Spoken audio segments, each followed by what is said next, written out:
बर्तमान प्रथम शशोधर सार को अनुरोध करी सार को संपर्क में पाखापाखि बहुत दिन सार मिसी सार सहित सार जो डिग्री कॉलेज कले ओडिया अध्यापक भाव में आम ये अनुष्ठान में कार्यरत अच्छा सार अनुभूति सार को संपर्क में किसी वक्तव्य रखिए।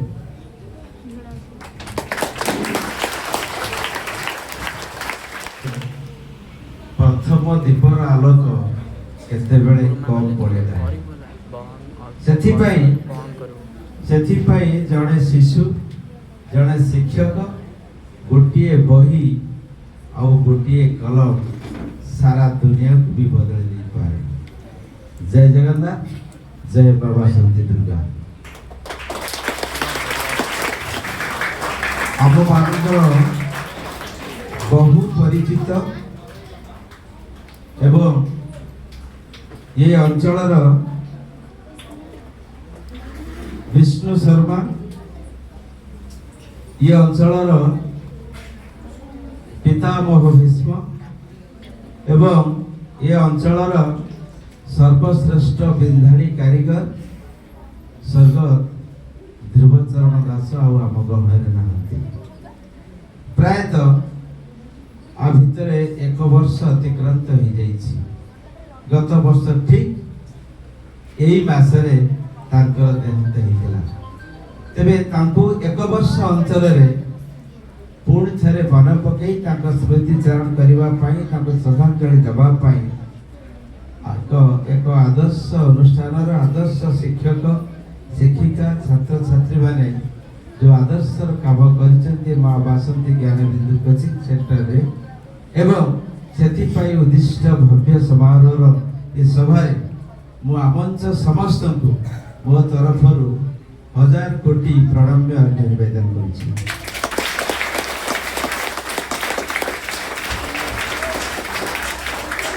समाज विभिन्न स्तर रे से चाकरटी हो अबा मालिक से हो अबा जड़े वरेण्य शिक्षाविद हो अबा जड़े किराणी हो अबा जड़े आईएएस ऑफिसर किबा पुलिस ऑफिसर यदि समाज पाई से किसी काम करछंती ताहाले सेमान को कथा अनेक मन पकांतु कि नाही किंतु एक विरल शिक्षानुष्ठान होची बासंती कोचिंग सेंटर एक वर्ष अंतर तांको प्रथमे मन पकैछि सेति पई मु तो साधुवाद अर्पण करछि।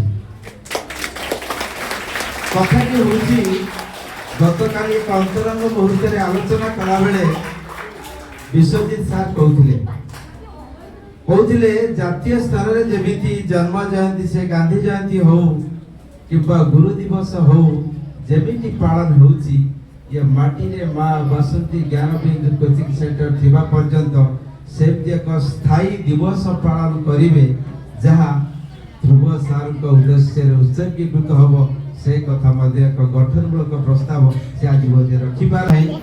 समाजर समस्त दिग समस्त व्यवस्था सहित ये अनुष्ठान संजोग रही जो कथा को आम अनुभव कर देखीचु एवं आज एक अभिनव कार्यपथा नहीं उद्देश्य एक श्रद्धांजलि सभा आयोजन करी एवं जनमानस रे से प्रचार कर देबा को चाहती जे दुनिया रे कोटिए गोटे हवा पाई हेले तांको कथा तांको आदर्श आपातत आम भीतर प्रतिफलित होबा दरकार।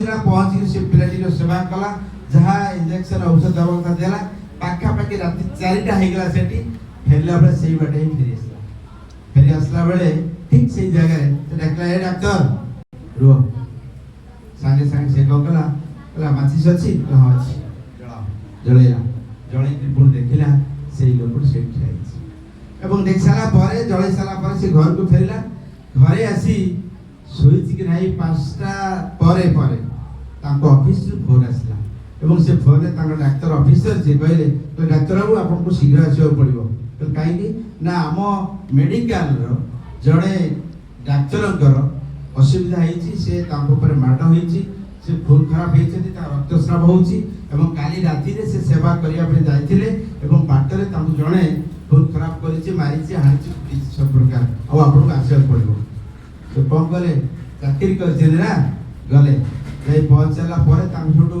जहा करिया कथा अस्त्रोपचार करू आरंभ करी इंजेक्शन औषध जहा दवता दे साला ଦେଇ ସାରିଲା ପରେ ପଚାରିଲେ କହିଲେ ଆଜ୍ଞା ଇଏ ଆକୁ ଏମିତି କିଏ କଲା?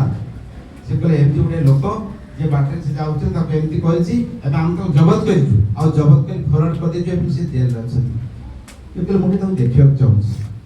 ଇଏ ଗଲେ, ଠିକ ତାକୁ ଦେଖିବା ପାଇଁ ସୁଯୋଗ ଦିଆଗଲା। ଗଲା ବେଳକୁ ଇଏ ହଉଛି ସେଇ ଲୋକ ଯୋଉ ଲୋକ ସେ ରାତି 2ଟାରେ ଦେଖିଥିଲେ ଏବଂ ରାତି 4ଟାରେ ବି ଦେଖିଥିଲେ, ଏବଂ ତାଙ୍କ ପାଖରେ ପହଞ୍ଚି ତ କହିଲେ ତମେ ଏ କାମ କରିଛ? କହିଲେ ମୁଁ କରିଛି। କହିଲେ ମୋର ତ ଗତକାଲି ରାତି ତମେ ଦେଖା ହେଇଥିଲ? ହଁ ଦେଖିଛି।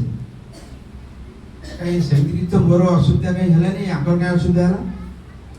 ସେ କହିଲେ, ଏବଂ ସେ ଯାହା କହିଲେ ସେ ହଉଛି ଗୋଟେ ବଡ ଶ୍ରଦ୍ଧାଞ୍ଜଳିର କଥା। ସେ କହିଲେ ମୁଁ ଜଣଙ୍କୁ କେବଳ କୁଟେ ଆଉ ଲୁଟେ, ମୁଁ 2 ଜଣଙ୍କୁ ମାରିନି। କହିଲେ ପ୍ରଥମ ତ ମତେ ଦେଖିଥିଲେ? ହଁ। କହିଲେ ମତେ ତ ଜଣେ ଯାଇଥିଲି, ମତେ କାହିଁ କୁଟିଲେନି ଲୁଟିଲେନି? ସେ କହିଲେ ଆପଣ ଜଣେ ଯାଇଥିଲେ। କହିଲେ ଆପଣ 2 ଜଣ ଯାଇଥିଲେ। କହିଲେ 2 ଜଣ? ମୁଁ ତ ଏକା ଯାଇଥିଲି। ନା ଆପଣ 2 ଜଣ ଯାଇଥିଲେ। ତାହେଲେ ଆଉ ଜଣେ କିଏ ଥିଲେ? ଆଉ ଜଣେ କିଏ? ଆଉ ଜଣକ ହଉଛନ୍ତି ଯୋଉମାନେ ଏମିତି ସମାଜର ତଳ ସ୍ତରରୁ ଉଚ୍ଚ ସ୍ତର ପର୍ଯ୍ୟନ୍ତ ସମସ୍ତ ପ୍ରକାର କାର୍ଯ୍ୟ କରିବା ପାଇଁ ନିଷ୍ଠାପର ଅବଦାନ ଏବଂ ତ୍ୟାଗପୂତ ଜୀବନକୁ ଅତିବାହିତ କରିଥାନ୍ତି। ତାଙ୍କ ପଛରେ ଆଉ ଗୋଟେ ବଡ଼ ଶକ୍ତି ଥାଏ, ସୁପ୍ରିମ ପାୱାର ଥାଏ, ସେ ହେଲେ ସ୍ୱୟଂ ଭଗବାନ। ଯେତେବେଳେ ତାଙ୍କ ପାଖରେ ଭଗବାନ ପ୍ରବଳିତ ହୁଏ, ମୁଁ ଭାବିବି ବୋଧ ଏଇଟା ତାଙ୍କ ପ୍ରତି ସବୁଠାରୁ ବୃହତ୍ତମ ସତ୍ୟ।